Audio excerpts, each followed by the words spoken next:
എല്ലാവർക്കും നമസ്കാരം. ഒരുപാട് നാളത്തെ ആഗ്രഹമായിരുന്നു ഒരു ന്യൂ ഇയർ നമ്മുടെ ഫോർട്ട് കൊച്ചിയിലെ പരേഡ് ഗ്രൗണ്ടിൽ പാപ്പാഞ്ഞി കത്തിക്കുന്നത് കണ്ടുകൊണ്ട് തുടങ്ങണമെന്ന്. ഇന്ന് അങ്ങോട്ടുള്ള യാത്രയ്ക്ക് ടിക്കറ്റ് എടുക്കാനായി ഈ വലിയ ക്യൂവിൽ ഞാനുമുണ്ട്, കൂടെ എൻ്റെ സുഹൃത്തും. JP സീരീസിലെ ഈ ന്യൂ ഇയർ കാഴ്ചകൾ കാണാൻ ഞാൻ നിങ്ങളെയും കൂടെ കൂട്ടുകയാണ്. അപ്പോൾ നമുക്ക് വീഡിയോയിലേക്ക് കിടക്കാം.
നമ്മളിപ്പോൾ ഫോർട്ട് കൊച്ചിയിലെത്തി. റോഡ് മാർഗം വരികയാണെങ്കിൽ ടൗണിൽ നിന്നും ഏകദേശം 12 കിലോമീറ്ററാണ് ഇങ്ങോട്ടുള്ളത്. ഇനി നമുക്ക് പരേഡ് ഗ്രൗണ്ടിലേക്ക് നടക്കാം. ഈ വീട് നിങ്ങൾക്ക് ചിലപ്പോൾ പരിചയം ഉണ്ടായിരിക്കും. ഇവിടെയാണ് നമ്മുടെ ബിഗ് ബി ഷൂട്ട് ചെയ്തിട്ടുള്ളത്. ഇതാണ് പരേഡ് ഗ്രൗണ്ട്. ഇവിടെ വെച്ചാണ് പുതുവർഷാഘോഷത്തിൻ്റെ ഭാഗമായി പാപ്പാഞ്ഞിയെ കത്തിക്കുന്നത്. ലോകത്ത് വേറെ എവിടെയും ഇത്തരത്തിലുള്ള ഒരു ആഘോഷം നമുക്ക് കാണാനാവില്ല. പാപ്പാഞ്ഞി എന്നത് പോർച്ചുഗീസ് വാക്കാണ്. അതിൻ്റെ അർത്ഥം മുത്തച്ഛൻ എന്നാണ്. 16-17 നൂറ്റാണ്ടുകളിൽ കൊച്ചിയിൽ ഒരു പോർച്ചുഗീസ് കോട്ട നിലനിന്നിരുന്നു, ഇമാനുവൽ കോട്ട എന്ന പേരിൽ. ഇക്കാലത്ത് കൊച്ചിക്കാരുടെ മലയാളത്തിൽ ചേർന്ന പോർച്ചുഗീസ് വാക്കാണ് പാപ്പാഞ്ഞി. 1980കളിൽ കാർണിവൽ പരിപാടിയുടെ ഭാഗമായി ഫോർട്ട് കൊച്ചി കടൽ തീരത്ത് പാപ്പാഞ്ഞിയുടെ രൂപം കത്തിക്കാൻ ആരംഭിച്ചു. വിട പറയുന്ന കൊല്ലത്തിൻ്റെ കാലത്തിൻ്റെ പ്രതീകമായി മാറി കത്തിയണയുന്ന പാപ്പാഞ്ഞി. ഉയർത്തിവെച്ച വലങ്കാൽ കീഴിൽ കൊറോണ വൈറസിനെ ചവിട്ടിപ്പിടിച്ചിരിക്കുന്നു.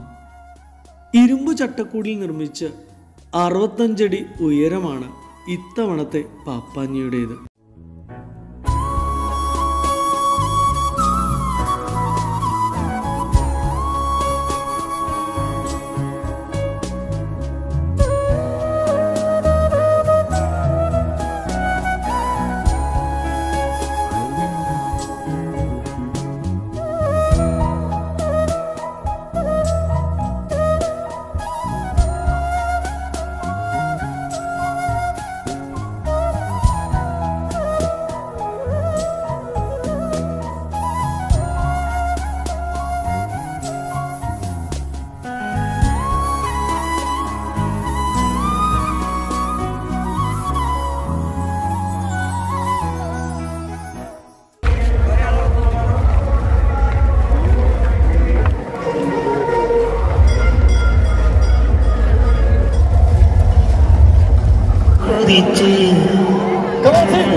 പരേഡ് ഗ്രൗണ്ടിൽ നിന്നുള്ള ആ തിരിച്ചുവരവ് അതല്പം സാഹസികമായിരുന്നെങ്കിലും ഇത്തവണത്തെ ന്യൂ ഇയർ സെലിബ്രേഷൻ ശരിക്കും പറഞ്ഞാൽ വല്ലാത്തൊരു എക്സ്പീരിയൻസ് തന്നെയാണ്. JP സീരീസിൻ്റെ കാഴ്ചകൾ ഇവിടെ അവസാനിക്കുന്നില്ല. കൂടുതൽ കാഴ്ചകളുമായി നമുക്ക് അടുത്ത വീഡിയോയിൽ കാണാം. അപ്പോൾ എല്ലാവർക്കും ഒരുപാട് നന്ദി.